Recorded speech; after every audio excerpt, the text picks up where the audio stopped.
Ladies and gentlemen, we are back and better than before.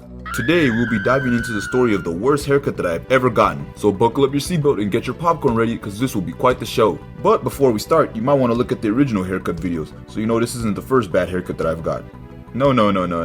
It's only the worst. With that being said, let's get into this character arc. So there I was in the 7th grade. The days were great. I had no game. I was rabbiting crazy with no tame, and all the girls were looking at me like I was so lame. Let me write that down real quick. But I didn't care though. My mind was only focused on two things, playing football and going home. Everything was going according to plan, just a simple, joyous life. But my parents had something else in mind. They started noticing that I had too much hair on top of my head.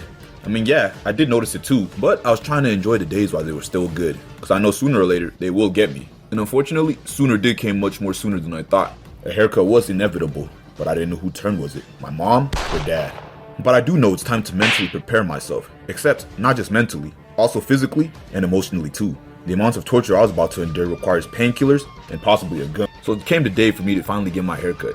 And apparently, both of my parents were feeling too lazy to cut my hair, which at first I thought, what a relief, but that's because I didn't know what's to come. They mutually decided on having a family friend do it for them. He said he could cut hair good, and he actually cut my hair before. I actually liked the cut, assuming he could do it again. Spoilers, he didn't.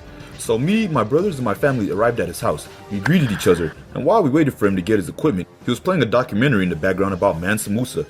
It would have been very interesting if I was paying attention. I didn't know what the heck they was talking about. I was just some dumbass kid.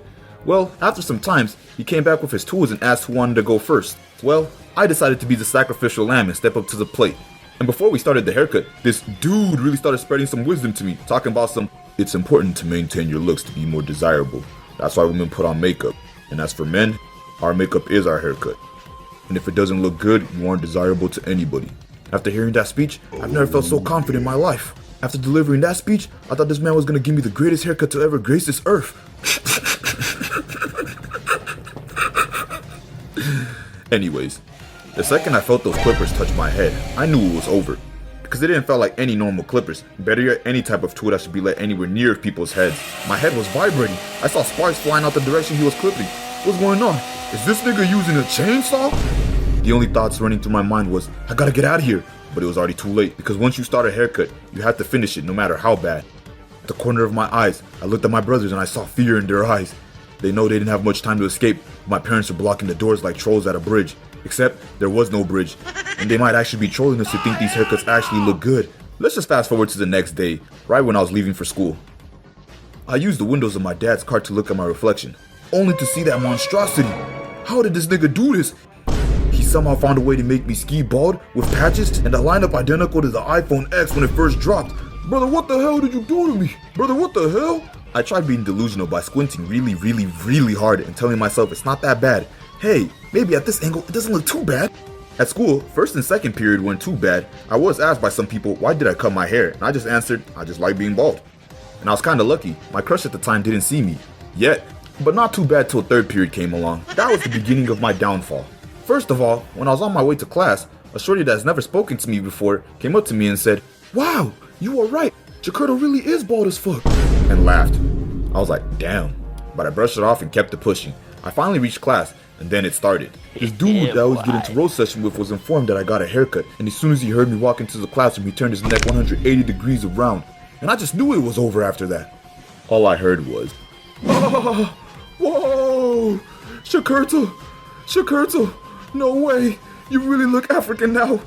You are no longer SHUKURTTLE, you are now What does that even mean? And this is probably the worst class to have. I usually use this period to sleep, but today, I couldn't even do that. From my experience, I know the second I put my head down to blink, the hood dudes in the back are finna go ham on my head. Pause. I had to stay on guard 24/7, but I made one fatal mistake of slightly dropping my focus for 1 second. Then it happened. Some dude flicked the hell out of the back of my head, straight fingernail to dome, like damn, some hard ass fingers. I learned and I didn't make that same mistake again for the rest of class. Eventually, the bell rang. I thought I was safe for a second, but as soon as I stepped out that door, mink! That dude was waiting for my head. I'm gonna end the video right here just to save time and have this video come out sooner. I'll eventually one day drop a part 2. Maybe if Milo Murphys get a season 3. Who knows? Yeah, remember, like, subscribe, comment, and yeah.